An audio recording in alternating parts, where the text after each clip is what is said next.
I'm your host, Kim Larson, founder of LarsonHealthWeightLoss.com. Today's episode is about transformation, not just in your health, but in your entire life story. We're talking about emotional richness, peak health, and true financial freedom. My guest today is Dawna Campbell, lovingly known as the Mind Whisperer. With over 25 years of experience, Dawna helps people align their emotional and financial well-being through subconscious reprogramming, turning life's challenges into stories of triumph. Before becoming a global transformation expert, Dawna managed $500 million as a financial advisor. Whew. This unique background allows her to blend financial wisdom with deep emotional healing, helping people break free from emotional and financial limits to create a life of lasting prosperity, health, and meaningful relationships. Dawna, welcome to the show. Thank you so much for having me here with you today, Kim. Yeah, it's great to get to learn more about you. And gosh, what an amazing story you have about, all your accomplishments. So take us back to your journey. Like, how did you go from managing $500 million to becoming the Mind Whisperer? Yeah, that's a story in itself. I was in the financial services field. I had a 10-year career there. And at that time, I had moved to live more of a spiritual life, so to speak. And so I moved to an ashram in the United States and was there for about a year with my two young children at the time. I was a single parent, but I was also in a relationship with another person, thinking I was in this spiritual relationship. And it was either heaven or hell in any given moment. And after we left the ashram, there was a day that he attempted to take my life through strangulation. Wow. And my children were not there at the time, thankfully, but I left the relationship and made a promise to myself, to God, the universe, to creation, that if my children and I were kept safe, I would dedicate my life to this healing path, because I was already a Reiki master. I started looking at some other types of healing, and the universe does not forget a promise you made. And so it was the second day that I was in safety and went, well, all right, I made a promise. I'm going to keep it. And I launched my career learning everything I can in the healing world. So I studied with Buddhist monks and yogic healers and medicine women and all kinds of people, Western healing modalities, that created what I do in transformation work that gave me the name, the Mind Whisperer. That's great. Very cool. So what did those early years teach you about the connection between stress, health, and financial wellness? Yeah, that we have way too much of it, of the stress, yes. Honestly. Everything that we do, it goes inside of our body. Everything that we say comes outside of our bodies. So, how you think and feel about yourself, the words you use, the voice, all of that is a reflection of what's going on internally. And so even in those years, there was a lot of stress in that relationship. You never knew if you were going to come or go. And the abuse and the things that were happening to register that. But a lot of that taught me that there was another layer deeper, another layer deeper, another layer deeper, because we grew up in society. Some of those things felt normal to me, and it didn't register as abuse because it's how we grew up. And so when you really started looking at it from a healing standpoint and understanding to take those changes, you can really start taking changes to empower your life, and it's standing in that empowerment. And the biggest lesson that I've learned throughout my career in healing is how you think and feel about you is how everything else outside of you responds to you in life. Wow. And then that affects your health, your emotions, your physical body, your mental body, your spiritual body, your financial body. It affects everything, that one premise. Yeah, I learned through functional nutrition how important your stress is for your health and your mental wellness, as well as being physically active to stay healthy. Absolutely. So can you share like a pivotal moment when you realized the emotional health was a key to prosperity? Yes. I was working with clients, and in my international database of people I was working with, it didn't matter what country or culture anybody was from. And so I remember there was this one client I was talking to on the phone. We were working through a health issue because everything is emotion and all of our health is tied to emotions as well. And we were making the transformations. But she said, you know, I just want to know that I'm worthy of something. And it We all clicks. are. When I was a financial advisor, we would say things like, here's your net worth. Here's your portfolio value. Your assets appreciated. Oh, do you have enough money to fund XYZ goal that you just told me about? And if you didn't feel like you were enough on the inside, you didn't have enough on the outside to fund your goal. Yeah. And that was when it clicked, because on a soul level, we want to be worthy. We want to feel valued and appreciated to the people that matter most in our lives. We want to know that we matter. And then all of our words that we use, we want to feel peace on a soul level. Well, in the business world, you want a piece of the pie. Yeah. You know, here in the soul world in our life, we want to feel balanced. Well, do you balance your balance sheet? Do you balance your checking account? So every word that we use to describe our money also describes us on a soul level. And if we don't have that really good relationship with ourselves, your money supply is not going to increase. Fast forward, I was noticing when we started shifting some of those things, those definitions, those keywords with people, it didn't matter if we were talking about relationships or health or money supply, always increased, because it's a direct correlation. Same word, describing two different systems. And if you're good with it on a soul level, it flows through. Interesting. In the outside world. That's amazing. So can you share about your health journey? Like, where did it begin? Oh my goodness, yes. I was married at the time. I had just had my second child, and I got extreme stomach pain. Ooh. And I could not figure out what was going on. And so, of course, you go to the doctor, and they'd run some tests, send you home.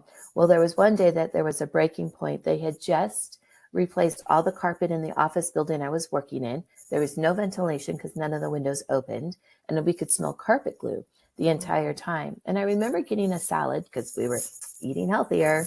And I don't know what was on the lettuce. It was from a fast food place. And the next day I woke up incredibly sick. I was incredibly sick because that salad did not digest in my stomach. So I'm in the doctor's office. They send me to the ER. The ER said I had a stomach viral infection, sent me home and said, we can't do anything for you. And if it gets worse, please come back. So I was back in the ER that weekend. And again, they admitted me for acute pancreatitis. Not fun. I always said I would give birth to another child before I would do that again. She's here with me in the room. Okay. Be careful with what you say to the universe. Yeah. And so one thing led to another. I spent about 35 out of 40 days in the ER running a financial services firm, and my assistant bringing me the paperwork to sign every day. Because if I didn't sign the orders, nobody got paid. Wow. So I was working from a hospital bed. Yeah. And what I learned was I spent 2 years with medical Western medicine, and I got tired of please coming back. So they took out a perfectly healthy, good gallbladder, troubleshooting. It didn't pass the gallbladder function test. And that was when I learned that the body had its own healing priority system. Yes. And because I couldn't digest food in the stomach, the pancreas came over and said, oh, here, let me help. And I taxed it out and then that's why I had acute pancreatitis. And then pretty soon, the liver's doing what it's doing. And then the gallbladder comes. Yeah. Well, it was just the timing that Cascading the gallbladder effect. Was just exhausted, saying, I'm trying to help all this other stuff. And now I'm exhausted. So they took it out, perfectly normal, perfectly healthy, everything. And that was when I left Western medicine and went to naturopathic functional medicine. And I met the one doctor, and she did the strangest intake. And then she said to me, this is what kicked off my entire healing career. That glue, the carpet. Yeah. Well, those were, all of it was toxic in my body. Yeah. But she said to me, there's something in Chinese medicine, your stomach is about digesting food. So there's something in the outside that you're not able to digest that you can't see. Therefore, you're not digesting food. And it surfaced. And it was the fact that my husband had an extramarital affair and I didn't see it. Wow. Yeah. Wow. Isn't So that that's what amazing? kicked everything off. So I left. That Wow. was my morals and values. I started becoming healthy. I left after I was healthy, took about 3-4 months, taking some natural enzymes. Who knew a $35 bottle of enzymes would help you digest food? Right. And so from that point forward, my whole life changed to what and how I am today. That's amazing. Yeah, I got a similar story. I went for an interview to a plastics company where I was checking out to see, what the job would be. And just walking in there with all the plastic in the air and going into the HR person's office where it even smelled worse of all the plastics. I came home and I had the worst gut ache. I was sore for about 5 hours and just drank a lot of water and grab some organic lettuces and garlic and onion and ingested all that and took some extra anti-inflammatories like fish oil, omega-3 fish oil, and turmeric with ginger and black pepper, and try to clean out my body, and went for a run. But it took about 3 or 4 days for it to clear up, and it was just from the plastics in the air. Yes. It was just crazy. It's amazing. It's amazing. It really is. In our bodies. Yeah. And how it responds to, you really have to pay attention to what's going on in your life to understand why is your body acting the way it is. Because when I did a detox, I broke out with pimples everywhere. Yes. And that's how my body responded. Everybody's different, but that's how my body responded, was with pimples everywhere. I'm like, oh, there was a time, because I was going to the doctor quite often. They were constantly doing blood draws, putting IVs in, and all kinds of things. And then fast forward a couple of years, I'm learning about essential oils. I put a certain essential oil on the bottom of my feet because that's what it said, to help detox and clean. And so I tried it, and all of those pin marks from all of those needles, from the residue that got left, all came out. And it took about a week to clear up, but it looked like I was a drug user because of how many pinpricks I had, because it pushed the residue of the metal back out of my skin. Wow. Yeah. What was that? Can I ask? What was the essential oil on your feet? It was Purification by doTERRA. Purification by doTERRA. Okay. Or Young Living, one of those. I was playing with both oils. Okay. Companies, doTERRA, and it was Purification was probably Young Living, purifies doTERRA. They're very similar, but that's what happened, and it pushed everything back out. I had a cat that when I first got it had a little bit of ringworm, and so I had a small patch of it on my leg from the cat. Got rid of it through steroid use, and it pushed that out too on the side of my leg. Wow, is that amazing? So who became a natural herbalist very quickly and learning about natural medicine? Yes. Absolutely. Good it works. for you. I love it. Yes. Gosh, you and I should work together on that stuff. So, All right. This episode of the Larson Health Podcast is sponsored by LarsonHealthWeightLoss.com, your resource for anti-inflammatory meal plans, mindset tools, and whole body wellness. So, Dawna, you often talk about subconscious reprogramming. For listeners who are new to this, what does it mean in practical terms? Well, we all have our brain is like the fastest supercomputer, and it runs like a computer. And so we have hardware, we have software, and our software, just like our normal computers, need to get updated. So something that we may have learned when we were a child may not serve who we are today, and we call them beliefs. And so a lot of times people say we got to change our belief. Well, that's great. We can change. Oh, wait, I was unwanted as a child. I'll change it to I'm wanted. Well, that's good. But just by changing it, it's going to surface all of the other layers. Like, oh, wait, I'm abandoned. I'm lonely. Wait, there's the grief. Here's the sadness. Because we can change our beliefs, but we didn't look at the emotional component. Now, because we are electromagnetic beings and we feel, we can look at everything with emotion, because emotion has vibration, energy, and frequency tied to it. Okay. So when we understand something that has worked for us and is no longer working for us, we can understand the emotional component of it. So oftentimes if we talk about money, it hits all three quadrants: money, relationships, health. This is how a typical session would go. I want more money. Okay, why? Well, you're going to tell me about a relationship or a lifestyle that you want to live. Okay, that's great. And we start talking about that. And 10 minutes later, they'll go, wait, is that why I have this with my gut? And you're like, mm-hmm. Wow. So, why do you want more money? Well, you'll describe something. Well, how does it feel not having that today? You're going to tell me something like you're frustrated. You've done everything possible. You don't know where to go yet. You might be devastated. Might be stressed. Despair, stress. Stress is huge. Stress affects the entire endocrine system. Yeah. And so when we understand what the emotional component is, we can ask then, well, where do you feel it out in the body? Oh, I have it on my back, or I might have it in my stomach. Yeah. A lot of people say the chest heart area. Well, when was the first time you felt that energy there? And most people, we go back to when we were somewhere between 0 and 8. We uncover what happened, what was needed. There's emotions under emotions. So we get to the deepest emotion we can. And then we also learn what you needed at that time. And most people say, I wanted to be understood. Someone needed to explain. I needed to be comforted. I needed to be nurtured. And then we will go up to get to the highest possible emotion, and then we exchange. And it's not that we're replacing, it's like updating the software. Would you like to know what it feels like to have that peace, love, bliss, kindness, goodness, etc., in the context that you need it, free from and without the fear, the despair, the stress, the whatever happened when you were little? Yeah. And it already starts programming just by asking those questions when we get to it for the person. But they still have to consciously say yes, because the consciousness is telling the subconscious, this is our new program, and we're overriding it.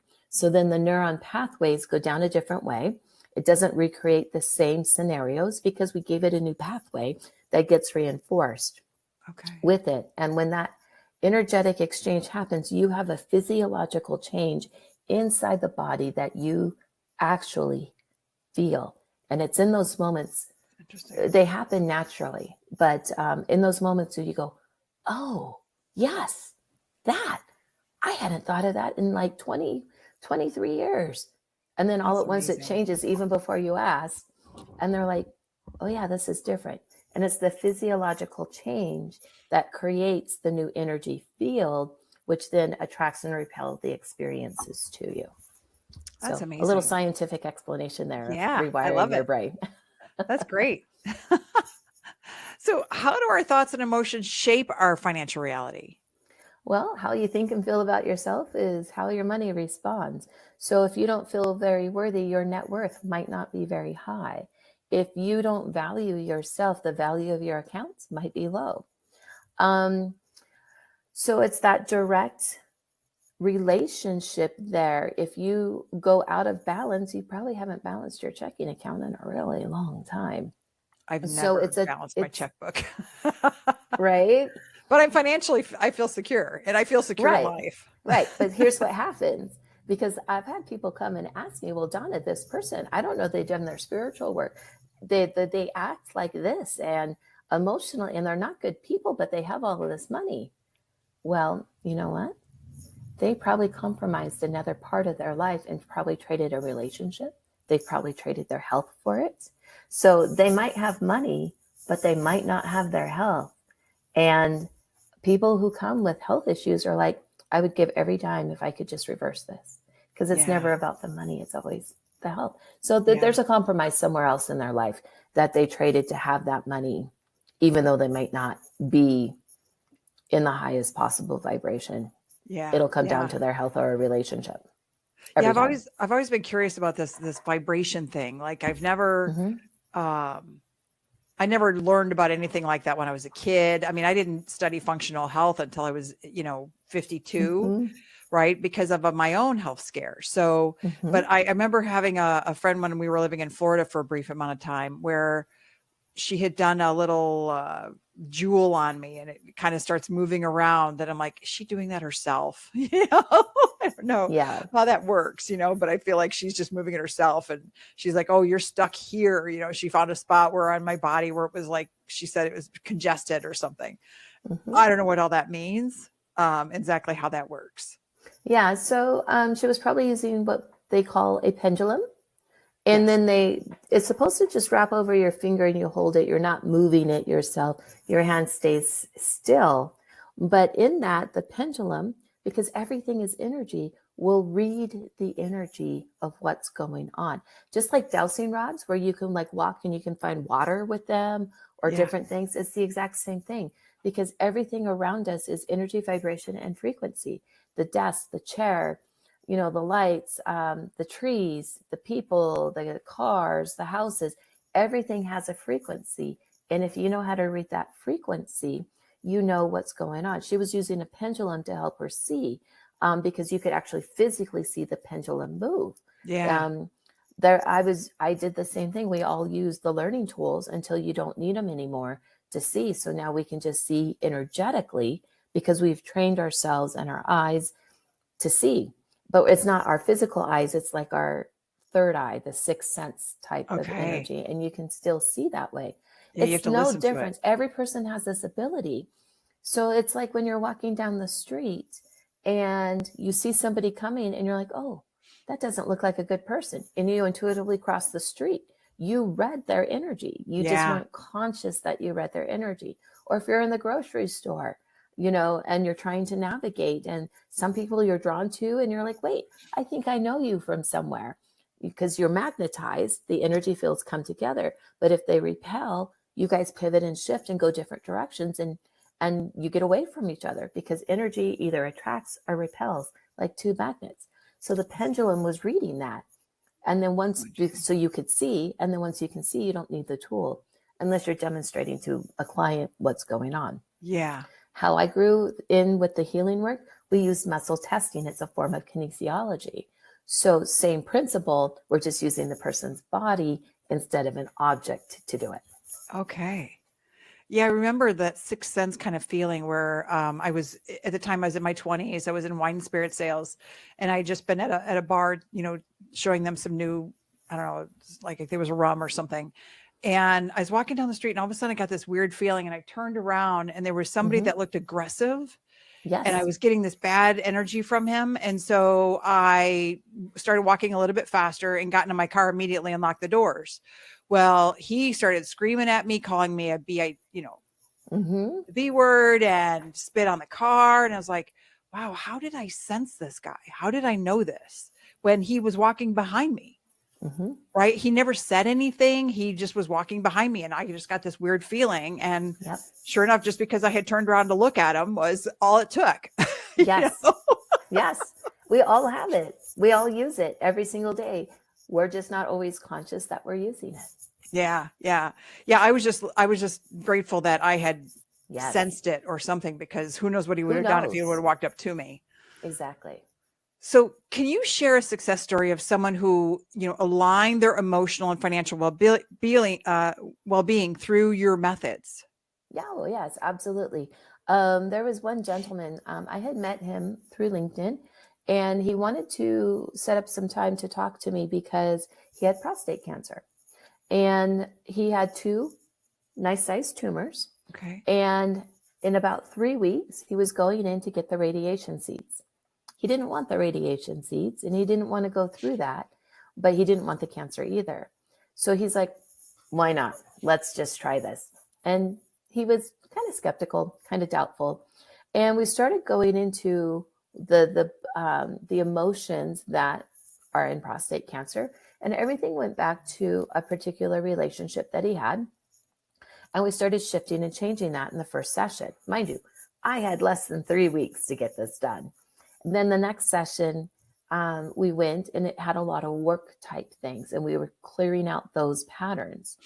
I did get with him about 2 days before he had to show up for the process of getting in the radiation seeds, but they were going to retest everything before that happened. Well, he still had this amount of doubt. A tiny bit of doubt that anything ever happened or changed, although he felt better, although he knew things were improving, but it was a short time. Well, he showed up, and they retested everything. And then the doctor kind of scratched his head and said, you only have a little tiny of one sliver left. The other one's completely gone. And this one's Wow. almost gone. They're reversing, they're shrinking. This one's almost gone. That's We're amazing. sorry. These must have been benign.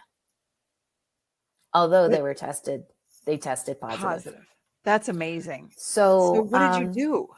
so then we got back on, we had the last half hour session after that appointment. We finished clearing it and was gone. What Is do I that do? The amazing? process that I do with every single person, the process doesn't change. And it's just asking those those questions to get back to those core vibrations and then putting in the positive, what you needed, what you learned, taking out the lower, reprogramming those parts of the brain to do it. Now, they have studied people who are multiple personality. And there's this one story in this book that I read, and this one person was going to a psychologist. Well, on the way to the psychologist's office, he got stung by a bee. Gets to the psychologist's office and sits there and does his appointment. And the guy's like, but don't you need to go here? Shouldn't we go to the, doctor? Shouldn't we, all this stuff? He's like, no, no, no, no, no. And mid session, he switched into the other personality. So the first person, because he was a multiple personality, Yeah. the first person that got stung by the bee was not allergic to bees.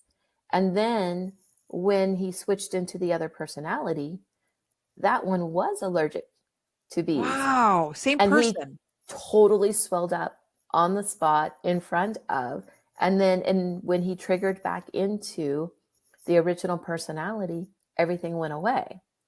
We are God. so amazing as people. There's many, many stories like that with people that are multiple personalities, because you are it's like two separate brain wirings in a way. And How does so, that happen? right? So if that Yeah. happens in a physical world and it's all energy, vibration, and frequency, and we change it, yes, we can definitely start, creating the lives that we want, because we're putting in the emotions and the frequencies that we want that are higher than the anger and the sadness and the despair, all of those things. And that has to be like some kind of emotional trauma when they were young to have multiple personalities, isn't it? Yeah, could be. Some people say it's more than one soul in a body. I don't know. I'm not a doctor. I haven't studied it. I can only share the stories I've read. Yeah. But there's got to be a lot of things in there. Our subconscious is designed to keep us safe.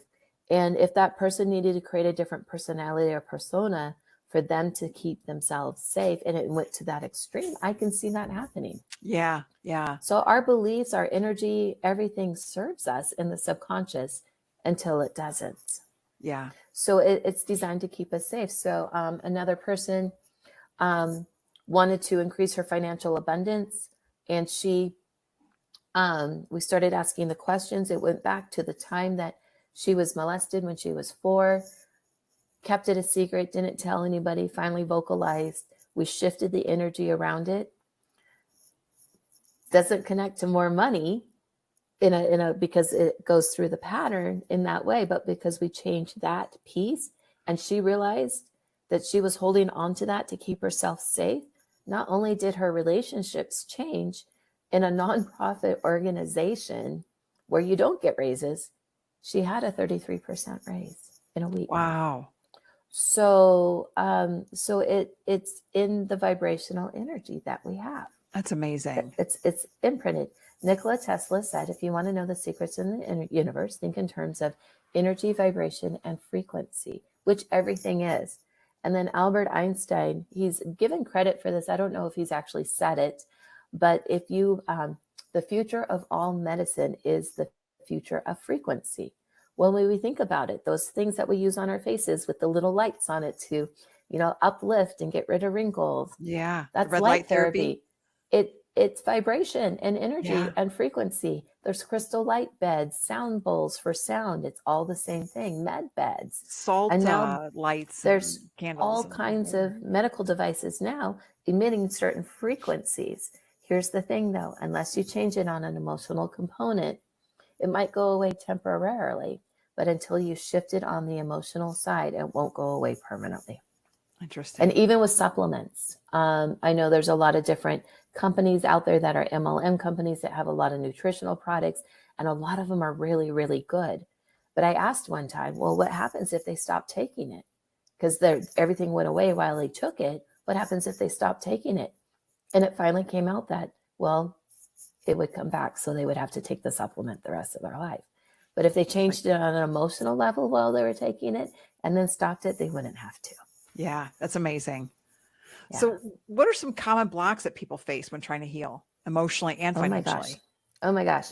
I'm going to talk about 5 major emotions that we have that all feelings stem from.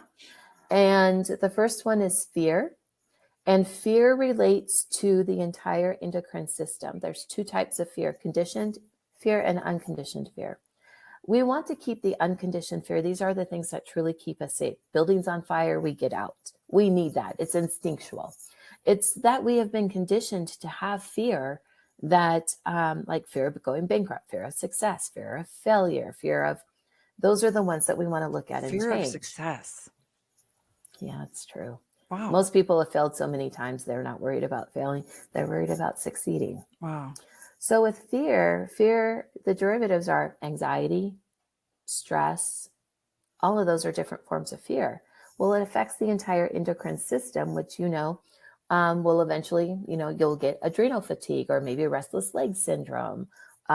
Wherever the endocrine system goes, if it comes to an endocrine system issue, they probably have high fear or high anxiety. The next emotion is anger. That was mine. Didn't know it at the time. And anger, frustration is a part of it, being mad, rage, all of that. And that affects the entire digestive system. Okay. Now, I will say fear is saying, I just don't see love in this moment. I only have fear. There's no love. Love does not exist. Anger is saying, I used to have love, but something about this needs to change so I can go back to that love state. But we just recognize anger as being angry, and we don't go, wait, what needs to change for me? And it's because we've had love. We're having a moment. The love's not there. We're like, whoa, wait a minute. We want the love. The next emotion is sadness. Sadness affects the entire respiratory and circulatory system. Yes. So grief, loneliness, all of those also are derivatives of sadness. And when people have lung problems like pneumonia or COPD or circulatory disease, it's all coming from that internal sadness. Well, sadness is, I have love, it's inside, but I'm unable to express it out. So you hold it in. And then eventually, because you don't express it out, it doesn't release into the world. And then you get the other types of dis-ease in the body. So when we think about, the years of COVID, there's a lot of lung problems, a lot of heart problems with everything. Yeah. We were not connected to people. We weren't able to see them. And we are all holding our love inside because we weren't allowed to express it out. There's 2 positive emotions where different feelings and stuff arrive. Happiness, joy, that is the gateway that actually opens up the heart space. So peace, balance, kindness, all of those things are gratitude are different derivatives of that. And that's what we want to shift into. And then the last one is love. And with love is all things. And so when we get to that place, that's where we want to go back. It's about source energy, going back to that original source energy. So commonality, they all hit those 3 main emotions, and then whatever words they use. But, you can show me a picture of someone and tell me what issue they have. And I can tell you the emotional components that go with it that need to change. Really? And what needs to shift. Or if they start with the emotional components of how they feel, and they tell me, where do they feel the emotion in the body? I can tell them what their health is like in that area, because it's all connected. That's fascinating. Everything is connected. Yeah. I mean, that's just so fascinating. You can look at somebody and you can tell.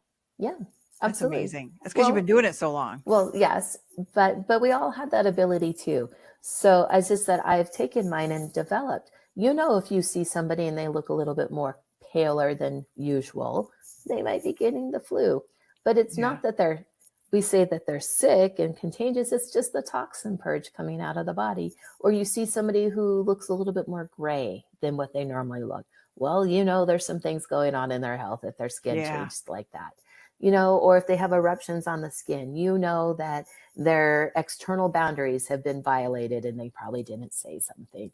So, we know these things. It's just that I've developed mine over the 20, 25 years doing this because I've done it for so long.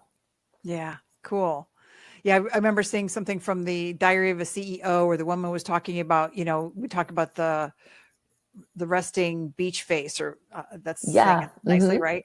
Yes. And she said that she knows that her face looks like she is kind of tired, like she had the lines here. She almost looks like she's angry. Her lips go down. And she was talking about how she recognizes that that's how her face looks, but she doesn't, all of her staff knows that she's not like that. So she intentionally changes the way her face looks by lifting up her smile and trying to relax her lines to make sure that she doesn't look like she's sad or angry. Yeah. Oh, absolutely true. And even myself, same thing. And when they say resting bee face, I'm in deep thought, incredibly deep thought. And I'm not even like here, I'm looking at all of the different energies. So I had to practice myself for years of having a smile on my face or having that when I'm talking or looking lighter, because if I just sat normal, people thought I was incredibly angry, and I'm not an angry person. And so you sound like a great person. So I'm amazed by you. So you're listening to the Larson Health Podcast with the amazing Dawna Campbell. Visit LarsonHealthWeightLoss.com for wellness resources and real food healing guides. So you led retreats and speak globally, guiding people through transformation. So what are some tools you recommend for daily emotional clearing? My favorite one. I actually learned this from a yoga healer, and it's something that I teach in all of my coursework as well. And it's using your breath, but it's also using it to drop you into a state of meditation. But if you do this on a conscious level, you can actually shift and change your beliefs. Affirmations, this breathing technique, they all work, but you're going to have to use them like affirmations like 300 to 400 times a day for like 3 months to really reprogram the subconscious, the breath a little bit faster. But here's how it works. When we breathe in oxygen, all the good things that our body needs. And when we breathe out carbon dioxide, all the toxins we don't want. Well, what I learned was when we breathe in, you're going to think the positive word that you want to have in your life, peace. And when you breathe out, you're going to breathe out the negative word or the low vibrating word of what you actually feel, stress. So I often tell people, set a timer on their phone, have it go off at some odd time, like 3 minutes and 27 minutes from the moment you're in now. So it hits at an odd time. Because if you did it at the top of the hour or the half hour, we're going to be anticipating it. But if it clicks off at an odd time, stop whatever you're doing and assess how you feel. And I'd be willing to bet that you have probably more stress than you realize that you have. So doing this, well, what's the opposite of stress for you in this moment? Well, I want peace. So when we breathe in, we think the word peace. We breathe out, we think the word stress. And we do that. I was scheduled to do it 7 to 10 minutes a day, every single day. I had to do 5 exercises every day. And you just close your eyes and you just sit there and go, peace, stress. Well, what starts happening then? You have given your mind something to do by saying 2 words. And by around minute 3, minute 4, minute 5, it will start dropping you into a meditation. Now, with the meditation, it's an alteration of your brainwave patterns. So you were in a beta brainwave, active, alert, doing things, feeling stressful. But yet, when you do this exercise, it'll shift you to an alpha or or even a theta brainwave, where you can feel and experience the energy of peace. So for me, meditation isn't necessarily sitting around and going, Om. It's sitting there or maybe working, or you're doing the dishes, but you're still in the same energy state in your brainwave patterns. When that timer goes off after, 7 minutes or so, you return back to your work. What's going to happen is you have more focus, more clarity, more balance, because you felt the energy change. And the project that you thought was going to take you 3 hours, you'll be done in an hour because Really? you have an intense focus in a state of flow. So we call it focus. That's what I call Focus. it. I made up a Yeah, new word, focus, intense I like it. focus in a state of flow. And so, yeah, it's something that everybody can do on a daily basis. Maybe at lunch, just sit down and do the exercise and not set the timer. But you will see improvements in your life when you do that. That's amazing. Yeah, I do breath work all the time. I discovered meditation maybe about 20 years ago because someone had said, you really need to meditate. I was in sales and high stress, and I was kind of a cranky person back then, you know. But it's amazing what breath Hmm. work and meditation did to Yes. calm me down. I no longer had the shaky knee, the restless leg. Yes. It calmed everything down. Hmm. It's so true. It's very true. So this is something that's near and dear to my heart, which is gratitude. So what role does gratitude and visualization play in reprogramming the mind for Hmm. prosperity? Everything. So we have our energy centers. A lot of people call them chakras. And I've learned each one of them on a positive side have a positive word that goes with it for money. And then there's also one that's for negative. Well, gratitude affects the throat, the here. And I often say to speak the gratitude. And gratitude, when you're in gratitude, you're thankful, you're in a state of pureness, more will come to you. But often we don't realize that it also associates with the word gratuity, giving maybe something more for good service returned to you. Really, the service part is kind of important. Our society's gotten off a little bit with gratuities, I think, a little bit Yeah. there. But you give the gratuity in gratitude for good service to be returned to you. And so it has everything to do with it, and that correlation there. And the more grateful you are, the more abundance and prosperity will come into your life. And it's not just monetary. It might be new friendships. It might be improved relationships. It might be food in the refrigerator. It might be abundance of clothing. It can be abundance of anything. I tell people all the time, I'm like, can you see? Do you have 10 fingers and toes? Can you think for yourself? Can you walk? Can you talk? Yeah. Those are things to be grateful for because there are people out in this world who don't have that.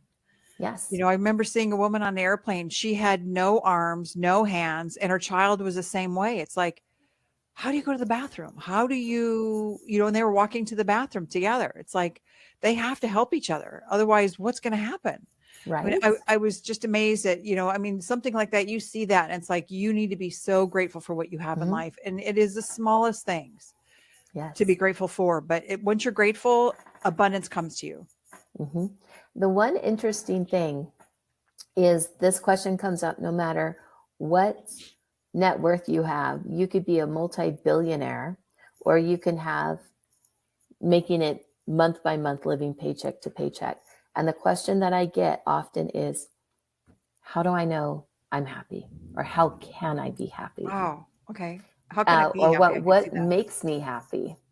And you would think because people have more money, they have more happiness. Not true.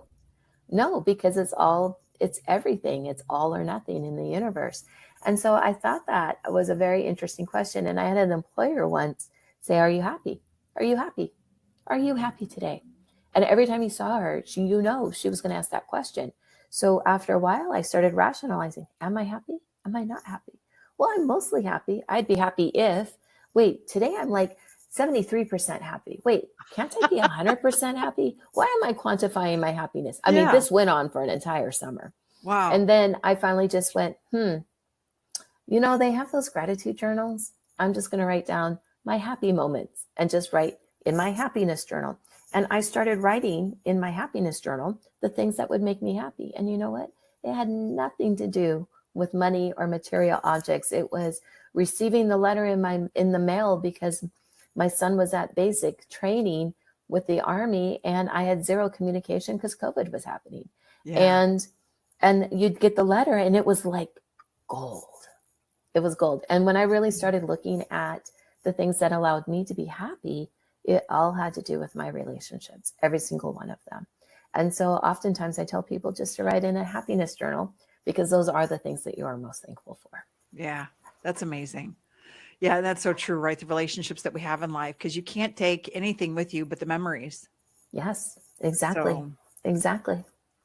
how can someone start shifting from a scarcity mindset to an abundance mindset today? Yes. First, ask yourself, what is that scarcity mindset doing for you? Oh, it's not doing anything for me. I should probably change that. Well, it's doing something. Otherwise, you wouldn't have a scarcity mindset. It's doing something, Yeah. because it's creating lack. Well, look at and see, how is that lack serving you in a positive way in your life? And yes, in a positive way. And that's probably the hardest part. Earlier, when I shared that my life was almost taken, it was years later that I realized that I'm still living, that I'm here, and I can choose how to live my life, and I'm going to choose to live it abundantly and prosperously. And that person that did that actually ended up with brain cancer and crossing over. So karma's a thing. It I'll is. It say really that. is. And so something good came from that. It taught me something positive in that worst possible moment. So that's why I say there is something possible. There is something good. There is that silver lining gift of why you want to participate in lack. For me, growing up, money was an embarrassment because we were embarrassed by not having money. Okay. And then when we did have money, we weren't supposed to have money. So it was an embarrassment also. Oh my goodness. So I looked really hard at that of why was money an embarrassment in my family? And what did I need to do to overcome that? And why I was using that to create the lack and the scarcity in the mindset. And it's the little things that we tell ourselves, no, I can't have that. Or, oh, that's too expensive. Or, yeah, I don't know, that's a little cheap. Well, each and every single one of those things are based on perception. There was this device that you could put on and it would measure your brainwave patterns. A student of mine brought it. I thought it was really cool. I was measuring mine every time I went into a meditation to see what I was actually doing, where I was hitting. Can I get into a gamma brainwave? Can I this? Can I that? And she said to me, I asked her, how much is this? Because this is really cool. And she's like, if I introduce you and everything, and if we can work out the same type of deal and we're using it for research, it's going to be about $500. I'm like, $500? That's a bargain, because those EEG machines are like thousands of dollars. And the other student in the class, millionaire. Wow. I don't know. That seems like a lot of money for that. Interesting. And I'm like, this is a bargain. And they're like, I think it's overpriced. I had a lot less money than the other person. So it's all based on perception. Yeah. So why is it your perception that you're in that scarcity mindset? Or why are you participating in lack? And what is the good thing that's coming from it? It's interesting. Yeah. So for someone listening who feels stuck or limited, what's one step they can take today to begin rewiring their brain? Yeah. Just go to the opposite. I'm stuck and limited. Well, what would be the opposite of that? Abundance, prosperity, plentifulness, being unlimited, and just do the breathing exercise. That works on every single thing. Whatever the opposite is, if you don't want to go through the actual work, and over time, it will eventually reprogram. But if you want the faster done for you way to do it and have it done in an hour versus a couple of months, then you would reach out. Yes. And you can always do the journaling too, right? So Absolutely. I think that helps. Mm-hmm. So what's next for you in your mission to spread positivity and transformation around the world? Yes. I'm also the executive vice president of the Los Angeles Tribune, and I am the director of the film division. So I have some films coming out in 2026. And so I've taken my healing work to a different platform. So I went from, individual teaching classes, retreats, onto group sessions, different things. And now it's being infused not only in my writing with my Abundant Soul series, because all of these things that I talk about, I wrote a series of self-help books, that self-help novels, I should say. So it follows the story, these principles we talk about, so you can see how they show up in your life. But not just in the writing, but with the movies. And as I interview the different people and we have the different conversations. We're infusing it with the energy, the vibration, and the frequencies of everything, so people can actually heal just from watching it, because we know how to do it. So what are the books that you have out there? What are the names? So The Abundant Soul is the series. The first book is there. It's creating, let's see if I can get the subtitle right here. Financial success, or creating inner wisdom with financial success. And then the second book is Harnessing the Mind's Power for Mental Wellness. And that one's getting ready to publish. And so it's a continuation of a story of the main character, Crystal, who survives a car crash, but then learns all of these things that we talked about financially in her life through the book. She's a corporate executive person, like many of us were, but then starts realizing, I don't want that anymore, and what to do. And of course, they're always looking for the relationship. And then in the second book, she has to go through reprogramming her own brain for mental wellness. There's 3 more books that will be coming, one on health, one on relationships, and one on spirituality for the first 5-book series. So that's that series there. Nice. And how many are out right now? The first one's out. The second one's getting ready to release here. Okay. Cool. That's exciting. Yes. So Dawna, thank you for sharing your insights on creating a life of emotional and financial abundance. Your story is a reminder that healing and prosperity are deeply connected. And it all begins with the courage to transform from the inside out. To our listeners, if this is an episode resonating with you, remember, your mind is a powerful tool for healing, growth, and prosperity. You have the power to rewire your story. Visit Dawna Campbell at Dawna Campbell Official on Instagram. Until next time, nourish your body, transform your mind, and live with purpose. Check out the show notes to learn more about Dawna and how to connect with her, and also how to connect with me at larsonhealthweightloss.com. Thank you, Dawna, so much. Thank you so much for having me here. Really great to meet you, and I can't wait to learn more about you, and grab your book and keep watching out for the series. Absolutely. Absolutely. Well, thanks again, and have a great day. I hope you enjoyed your 4th and enjoy the weekend. Thank you. Bye-bye.